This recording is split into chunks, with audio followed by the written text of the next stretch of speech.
A farmer found babies in a field, but suddenly noticed a startling thing. Spring had started. It was morning time. The sun had not fully risen yet. The sunlight was adding more beauty to the already beautiful forest. William Taylor came to the farm with his wife, Emily. This was a perfect time for work. "What a beautiful view, dear," said Emily, pointing to their fields in the woods. "Just as cute as you," William replied with a laugh.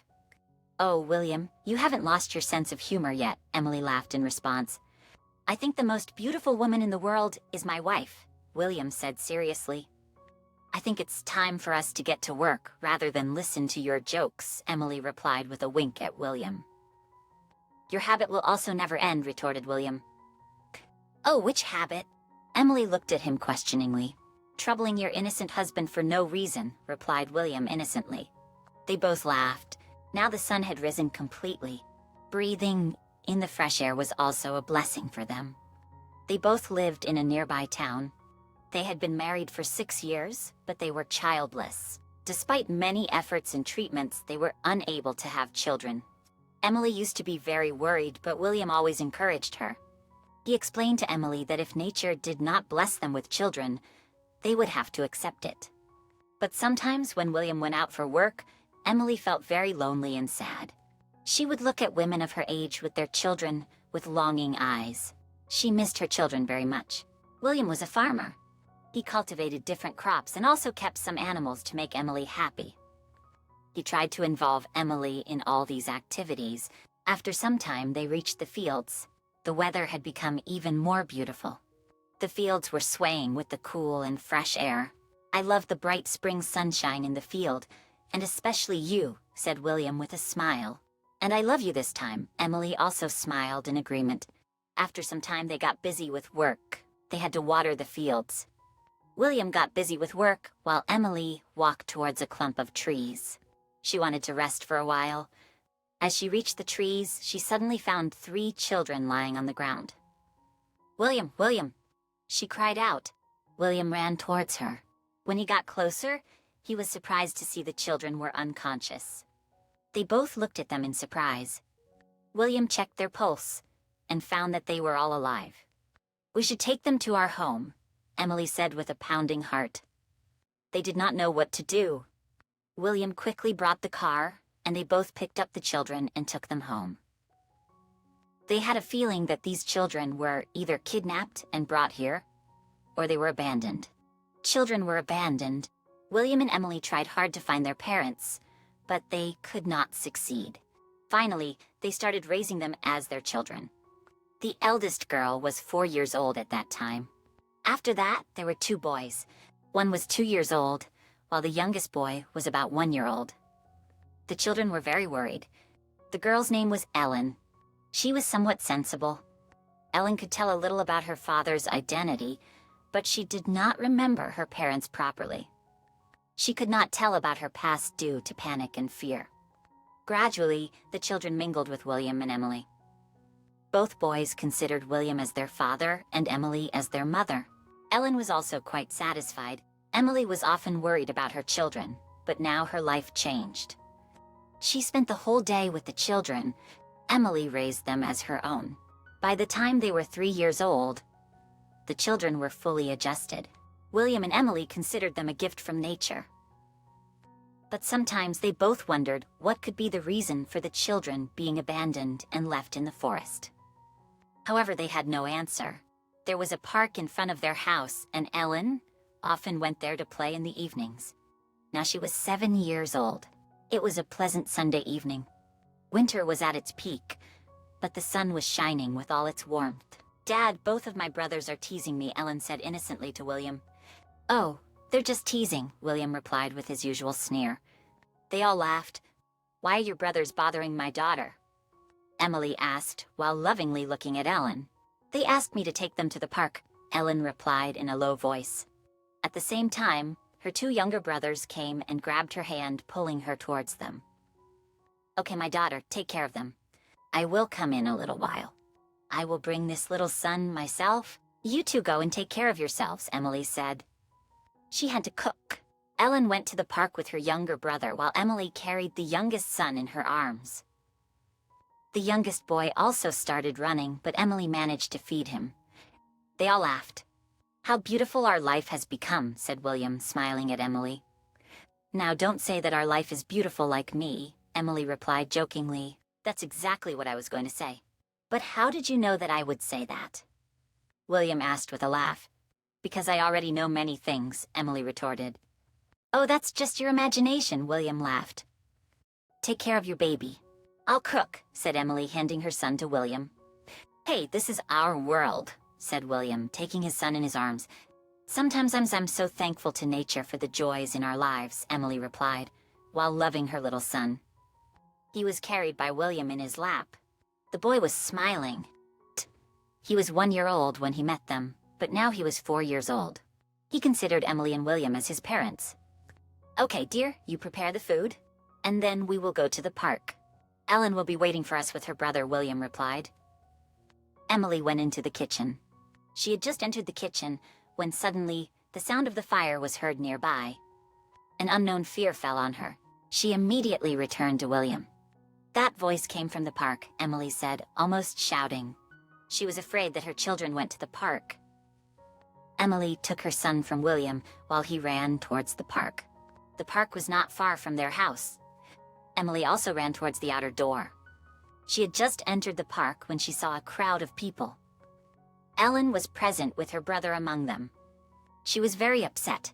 William found out from the people that some gangsters had tried to kidnap Ellen and her younger brother. He was shot, which resulted in his death. This news was no less than a bombshell for William. Ellen was now crying, and William picked her and his son up and hurried home. Emily was also eagerly waiting for them. They were both worried. "Mom, Mom," Ellen cried and hugged Emily. She knew that Emily was not her biological mother, but she considered her as her real mother. Emily hugged Ellen. "I think we should report this to the police, because one of the kidnappers who came to abduct Ellen is dead," said Emily, expressing her thoughts. Her heart was pounding with fear. "We have to consider if this is the right thing to do. I wonder why someone would want to kidnap our children, and even more, I wonder who fired and chased away the kidnappers, resulting in us getting our children back," said William, hugging all the children. He could feel Ellen's heart pounding. He had just finished talking when there was a knock at the door. William ran towards the door with a racing heart, but he was sure that the kidnappers had already escaped. At the door, he found a very polite and well-dressed man. "Are my children okay?" the man asked in a confident tone. William was looking at him in surprise, but he was sure that this person would not harm them. "Who are you?" asked William, looking at him questioningly. "My name is Jason. Ellen is my daughter," the man politely replied. "Really?" asked William, still standing at the door. At the same time, Ellen came to the door and saw Jason with confused eyes. "Ellen, my doll," Jason called out to her loudly. Ellen looked at Jason carefully once again and ran towards him. "Dad," she ran and hugged Jason. Emily had also reached there. Both of them were surprised to see this whole scene. Jason hugged all his children. There were tears in his eyes. William brought them all into the room. He was curious about Jason. He had seen that Jason was the father of these children. He remained silent and watched Jason talk to his children. These were very emotional moments. "I am your father, Ellen," Jason said while kissing Ellen. He had all the children sitting on his lap. William and Emily were watching this emotional scene in silence. "I'm grateful to both of you for taking care of my children." "I know everything," Jason said, looking gratefully at William and Emily. "There is no such thing. It was our duty. We took care of them as our children," replied William generously. He understood that Jason was the father of all these children. He looked at his face. His face was very similar to Ellen. "Dad, why did you leave me, and where is my mother?" Ellen asked many questions. "Listen, Ellen, I don't have much time. It's a long story, but I want to tell you everything," he replied with teary eyes. "Ellen, I loved your mother and we had a love marriage. We loved each other very much. We secretly got married. Your mother's father, your grandfather, was a cruel man. He could never accept me, so we had to do it. His family was very rich, and he could never accept me." He stopped for a while. William saw his whole body trembling. Emily brought water for him. He took a few sips and then continued. We moved to another city far away from this cruel world, but one day they traced us. I had a pistol. When they attacked our home, your mother shot herself in front of them out of fear. I picked you and my sons up and ran away with great difficulty. You were 4 years old at that time. They saw tears in my eyes. We lived in a city that was very far from this town. After this incident, I made a group of people. We killed them selectively. In those days, the police and all institutions were looking for us. Your grandfather was a political and powerful person. I couldn't resist these people for long. I had to hide, but I couldn't take the risk of keeping you with me, so I left you in the care of good people in the town. Those people were following us. There were only 5 men in my group. I was trembling while talking. I took a deep breath and then continued. I made you all unconscious and put you in the fields. I was sure that the good people would find you and you would be saved from the oppressors. They were all thirsty for our blood, but I was not unaware of you. I stopped to take a breath. I was with you all the time, but I didn't meet you so that they wouldn't trace you. He paused for a while and then said, Ellen was listening to her father with full attention. She was still young, but she had become quite wise. The police could come here at any time. The first time, I didn't care about the police. I had been monitoring you for a long time. Those thugs wanted to kidnap and kill you and my son on the order of your grandfather, but I was not oblivious. I fired at them together with my group. I was right.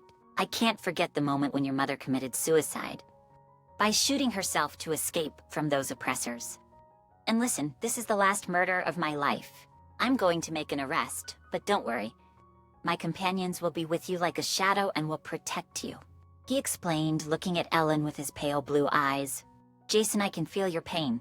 But I am also surprised that if your father-in-law had accepted you, the whole problem would have ended. William said sadly, it's a pity. He was a very high-class person. I had no status in front of him. When he found out that I had secretly married his daughter, he wanted to kill us all, replied Jason, taking a deep breath. Once again, he thanked William and Emily. They were silently listening to Jason's sad story with tears in their eyes. This world is only for powerful people, Mr. William Taylor. True lovers are trampled here. Here, you have to fight for your rights.